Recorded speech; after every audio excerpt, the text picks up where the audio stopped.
All right, another day. Let's draw, sketch, scribble, doodle, illustrate, whatever you want to call what you do. And let's enjoy it for 10 minutes. Easy peasy, lemon squeezy, no big dealy, pencil or pen in hand. Let's do it. Are you doing it? Are you actually drawing? Don't go just listening to me without drawing. I have very little to say, even though I say plenty. It's really about the drawing. That's all you need. If you up the amount of drawing, things will unfold themselves for you. If you don't draw, you're in for a world of art hurt. So draw, draw, draw.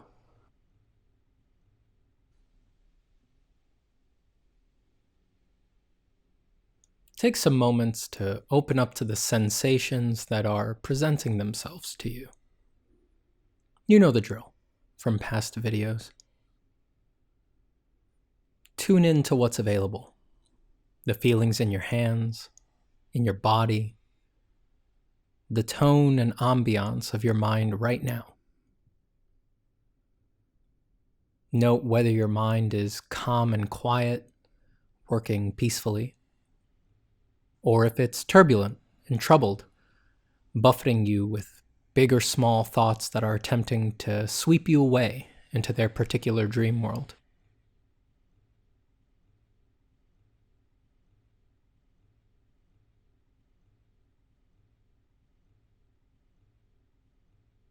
Open up to all of that, recognize it, and feel the signature of all of it.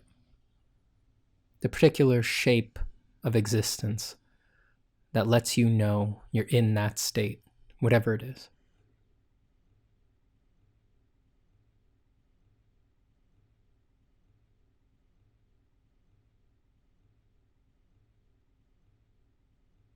Open also, finally, to the state of being alive, underneath all of that.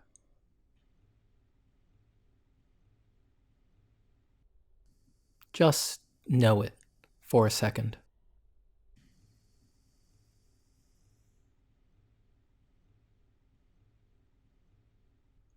I spent the day yesterday at Greenwood Cemetery here in New York. I wandered around with my wife for hours.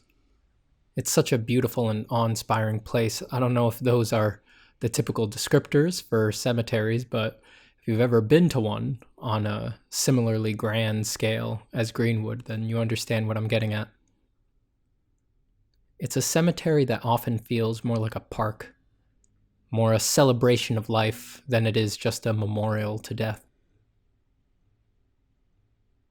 It's a historic landmark here in New York, and it holds the graves of some of the most famous, influential, and invariably rich members of New York's long history.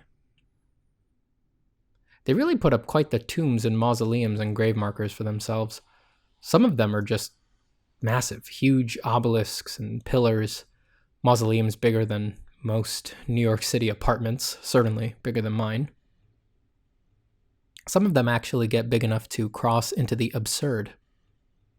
My wife and I found ourselves laughing just at the sheer scale of some of them as we rounded corners or came out from behind trees. Nothing else but their size was necessary to make them humorous.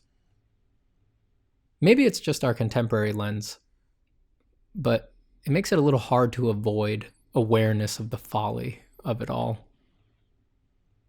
I'll never have the money to erect something like that, so I'm not really in a place to give it serious consideration or judgment. But I can't ever imagine having it in me to put up a 75-foot obelisk to commemorate my passing from this world. But thinking about that, how I have no desire to do that, aren't I doing that in another way, by making art? I'm none too sure, honestly. Usually, when I'm making work, even pieces that take a very long time, I hardly ever think about this piece sticking around or being available for others to see basically forever. At least as far as I can tell, I don't think about that. The thoughts that are in my mind when I'm working, or even in my downtime when I'm on a project that takes many days, are always centered around the process, not the outcome. I think ahead, for sure, but only 1 or 2 steps ahead. I'm sure that hurts my final products, but that's just how things go for me naturally. I think about how I'm going to make this spot on the drawing better than this spot, then this piece over here, and then this piece. And after doing that for a while, I'll step back and ask how I screwed up the big picture by doing that. And then I'll make some concessions to the big picture and then go back to making pieces better one at a time. But that said, however piecemeal and immediate my process feels as I do it, it doesn't change the fact that by the time I'm done, I'm left with a monument to my time in this world. Good, bad, or painfully neutral and uninteresting. And it will stick around to be variably laughed at or inspired by, just as my wife and I jeered and marveled at all of those graves. Same deal, really. So I wonder, is a desire for a particular reaction in posterity, for some long legacy, is that operating subconsciously in me? Because I certainly don't consciously think of that, nor have I ever. Is it instead truly an accidental, almost arbitrary side effect of my attachment to the moment-to-moment present act of drawing, just a natural consequence of the fact that I'm making art at all? I don't know, I really don't. I don't think I have access to my foundational intuitions in that way. Even if I hazard a guess or wake up with some great certainty someday, it can't ever be completely solid because the ground floor of my motivations are so very nebulous. I think everyone's are. Even if you've managed to condense them down into little lessons and nuggets, I think once you start asking just a few questions about them, you sort of reach these points where you don't really know where these things came from. Do you think about that stuff? I'm gonna guess and say you don't. Most people interested in commercial art seem not to. Just as a generalization, we focus more on our short-term careers than any thoughts about the far future. But there's plenty of artists who do, fine artists maybe, and they have good reason to. You know, they are party to the paintings and artists who hang on the walls of museums instead of stuff in the entertainment sphere. And indeed, the top tier of contemporary artists who are selling in galleries, their work will, likely, hang or stand in lavish homes and museums for many years to come. Many, many years. There is some reality to thoughts about posterity in those realms. As someone who doesn't think about that, I really don't know if it's a useful or hindering thought. It might add a lot of pressure for some.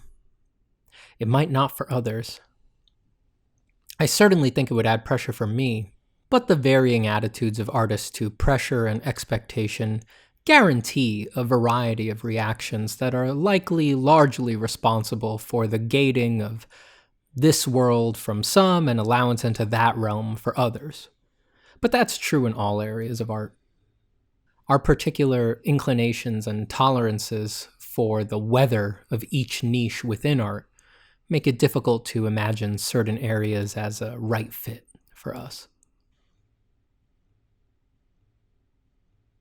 Well, we don't need to think about all future generations right now. Instead, we can just think about how we spent the last 10 minutes drawing. Good show. I'll leave you with a couple of the better epitaphs I saw at the cemetery yesterday.